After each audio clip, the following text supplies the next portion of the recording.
incredibly exciting here. Imagine if in the first time in a long time, as we enter the first game of our MPL Philippines Season 11 playoffs, Wise will pop off here. What if we see that it adds to his growing legacy? Wow, Miko's in trouble!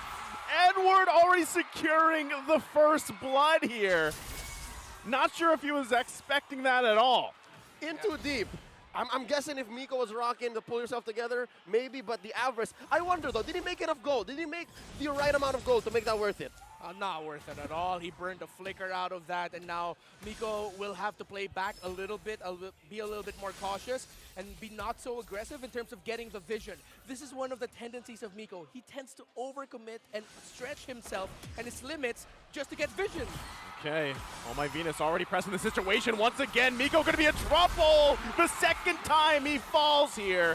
The Queen's gonna be split off though. Ryzen and Kelra should be able to get a kill off of this. A couple hits away, still gonna be going. Kelra grabs the kill, so it's a trade. Trade there, roamer for roamer. And I think Oh My Venus committed that pull onto Kelra thinking that Owl and or Wise, or maybe even together, might be able to take him down, but Kelra gets away. A favorable trade, slightly leaning towards Omega because now there's a kill on the board here for the gold laner. Yep, it's a small requiem for the early blunder that Omega conceded. Now, we're thinking, what exactly is going to be the image for this first turtle? Another pull by V! Oh, they're still gonna be going, okay. Not able to get that stun they were looking for, so still, Turtle is up here.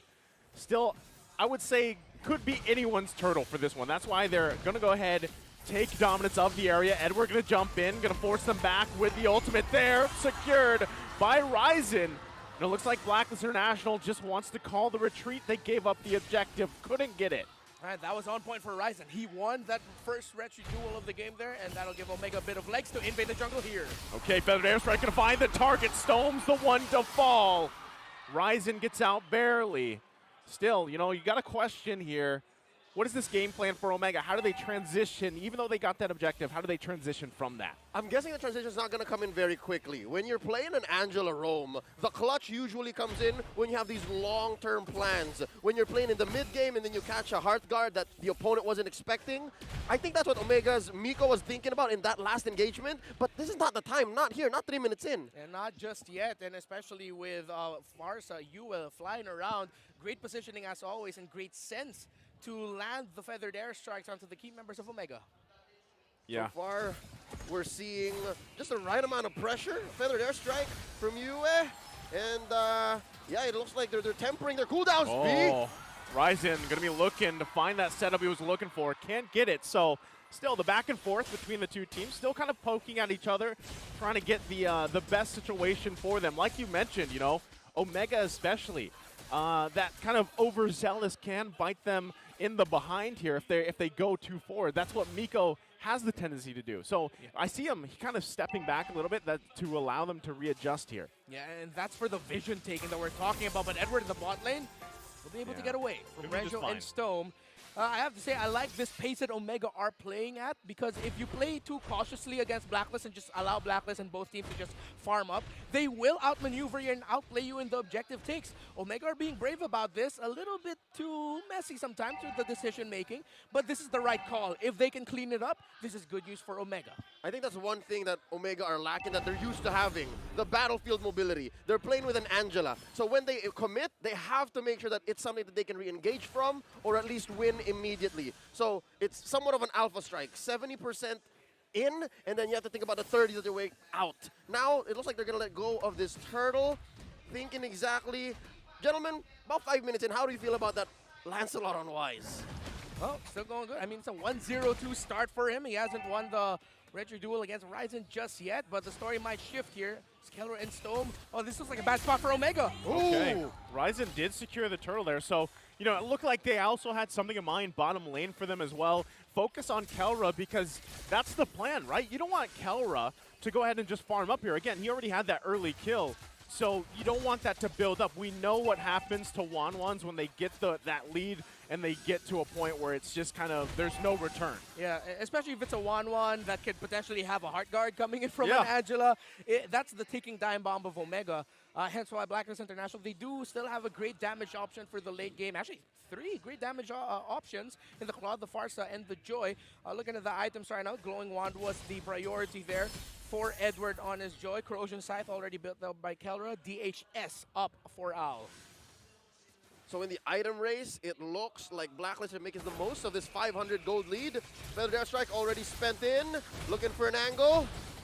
Hey, Stone when he jump in, did grab the Feathered Airstrike for himself. Still, just going back to it, right? There's the Feathered Airstrike from Stone, but it's the back and forth, right? No team wants to take that risk just yet. Still trying to feel out the situation here.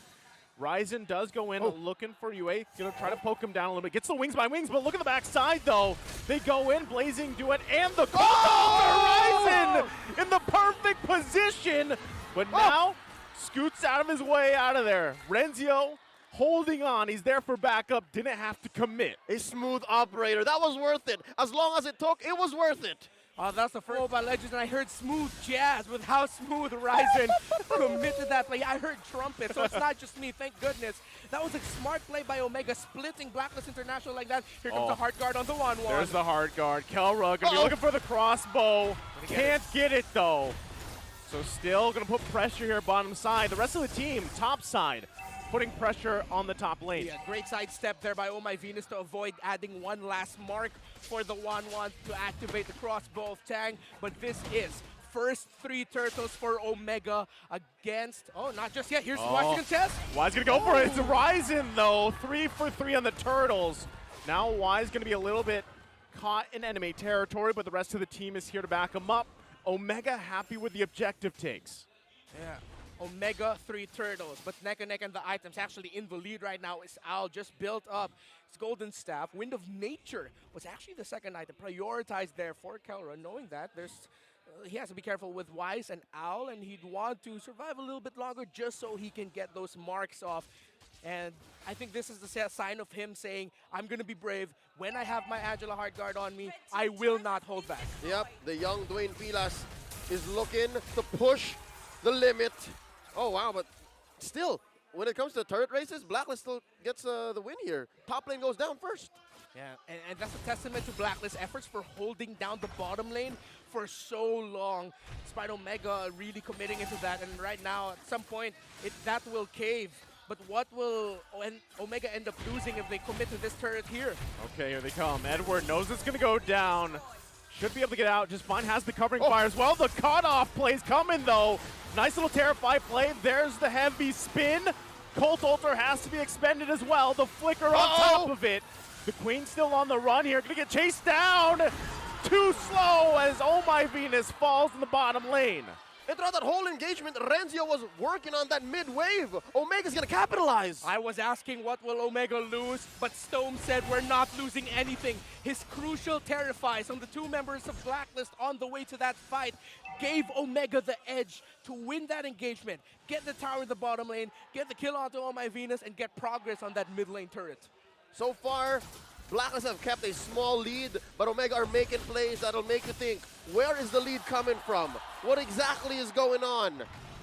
What will be the clutch move that Omega pulls in? Because the Angela, yes, it's putting a little bit of extra confidence in the tank for the young Dwayne Pilas for the gold standard, but we haven't really seen them capitalize yet. Where's that early to mid-game lead?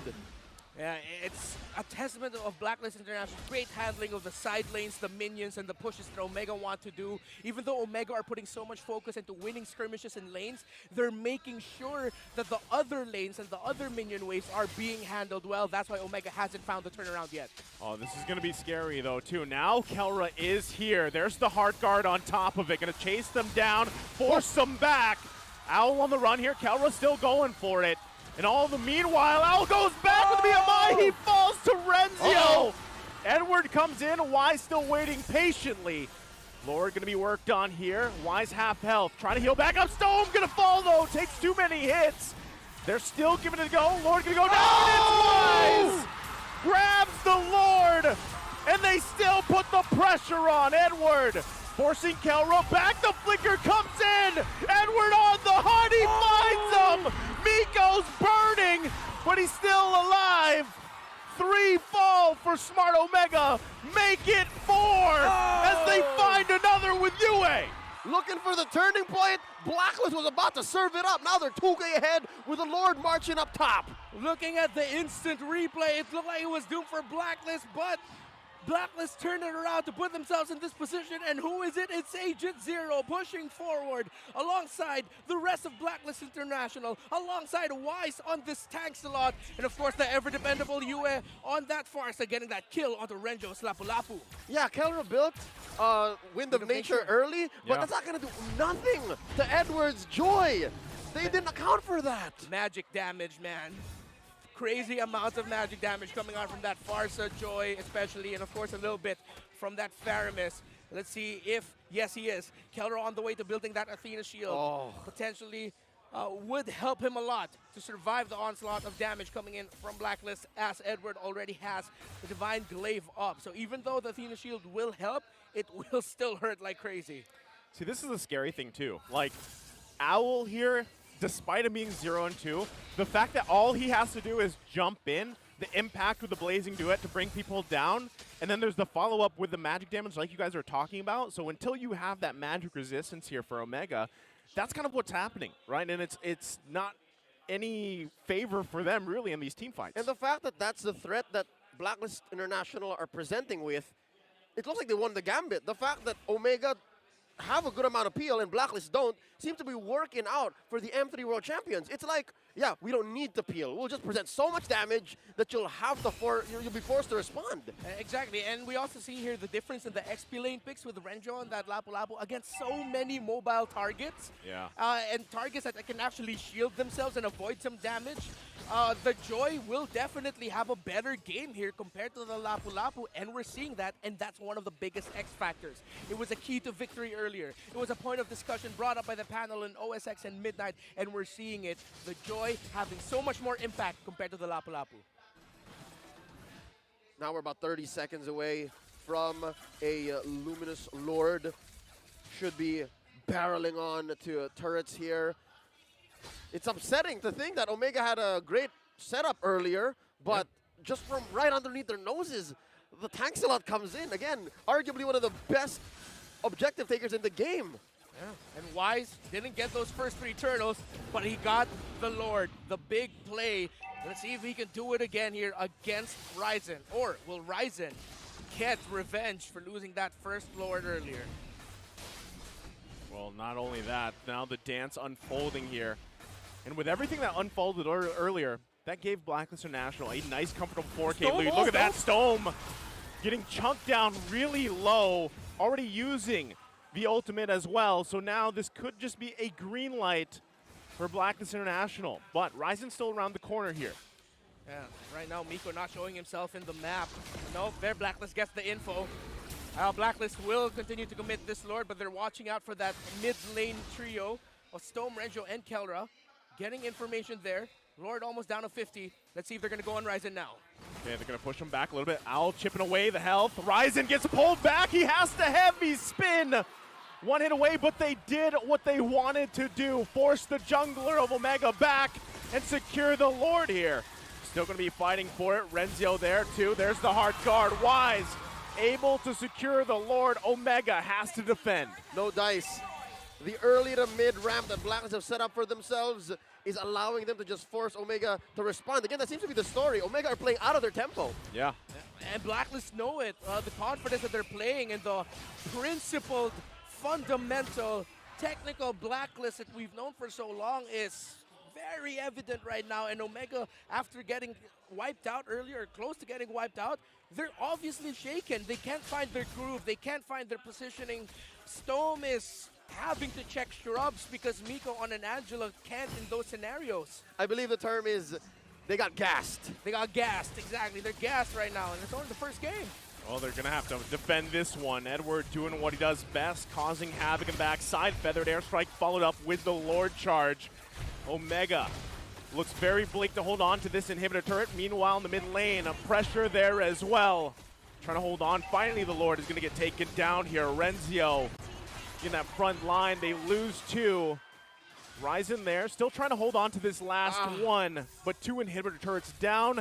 Blacklist International as critical as ever in this game. An immaculate sinking of the waves from Blacklist International, despite being just 3 kills ahead of Omega.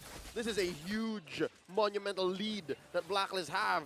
I'm thinking of how Omega can bounce back, man. Right now, the moment they see Joy, even though they know they have the tools to actually make life hell for Edward, what they lack is that sure catch or even just time to survive long enough so that Edward won't take them down. Every time Edward goes up to the face of the backline and main damage dealers of Smart Omega get rattled. Oh, Ryzen in trouble once again. Heavy spinning out of the way to survive. And now that's, again, this is exactly what Blacklist International wants to do. Poke away, whether it's battle spills, whether it's ultimates, take resources, all prepping up for another Lord. It is a minute away, but they continue to chip away at Omega. Ooh. And this is what hurts about the lineup of Omega, because they are at such a huge deficit. Miko really cannot check Shrubs because he's going to go down, so that puts Ryzen and Stome as the Shrub checkers and Vision takers, and Wise might get punished. Wise going to have to escape this one. Does have the backup needed. Yue comes in as well, covering fire with a feathered airstrike. Meanwhile, on the bottom side, Owl pressing the situation, able to get the last inhibitor turret bottom lane. Owl just playing Demolition Man. We mentioned earlier how the 0-2-0 Claude KDA line doesn't look very good. Well, if you play it the right way, it shouldn't be a problem, and that seems to be the story here for the young SEA Games gold medalist. Thinking about how Blacklist can finish, it's because so far, I'm guessing what, in the past 4 or 5 minutes, they really have only gotten pickoffs. Yeah. It looks like Omega have figured out how to at least not lose team fights anymore. Yeah, but right now it's because they get picked off just trying to get Vision. Will they even be able to get close enough to this very crucial Lord, because another Lord push coming in from Blacklist as Edward. Look at Edward going after Stome. Oh. Yeah, Edward was going for Stome. Miko was there as well, so he had the backup. He's also just holding on to that hard guard. Renzio, though, wow, just gets taken out in a split second, and now down a member here. Oh, good check by Owl. Forcing the reset. Yeah, they get the reset out. Ryzen, though, still a lot of that vision for them now that Renzio's down. Omega, they might not want to fight this and contest this at all. Yeah, they can't. It's difficult. Getting taken down, just trying to get vision. Can't find a tempo. You're minimizing the deaths, but you can't contest. And this is a very crucial target. It's an evolved Lord, but Blacklist is taking their time. Ryzen! Oh! Owl once again gonna whittle down Ryzen, but this time he can't escape. So this is clearly the sign for Blacklist International to take their next Lord and get ready for the march in to possibly end this game number 1. Blacklist are playing for the here and now. That's a great play. Free pickoff, free Lord, yes. But it looks like Omega, if I'm reading the situation correctly, might be playing for the long game. Yeah. I think after this Lord, if they somehow survive this, they might find a way in. If they somehow survive this, it'll come off of the back of a 3-2 or even 3-1 trade. Maybe even 4, but that's difficult. It's going to be tough. They have to be lucky. That's how dire it is right now for Omega. You need a clutch crossbow of Tang. Yeah, one big crossbow of Tang. Yeah. Will shake things And that's a Malefic Roar, so... Yeah. Okay. But it's a testament to Blacklist International and their abilities. They've avoided a massive crossbow of Tang the entire game. Yeah. It's been 19 minutes that we haven't seen a big crossbow of Tang coming out from Kelros 1-1. We're going to find out if they can do it here. Feathered Airstrike coming down. Ryzen with a heavy spin finds Yue here. Can they grab a kill? Hard guard on Kelros. Oh! Going to be looking for it. There he goes. Renzio's gonna fall here. They finally get it off, but it's not enough. The damage just is not there as member after member fall. And Blacklist International will take game number 1. The window closed on Smart Omega. They failed to take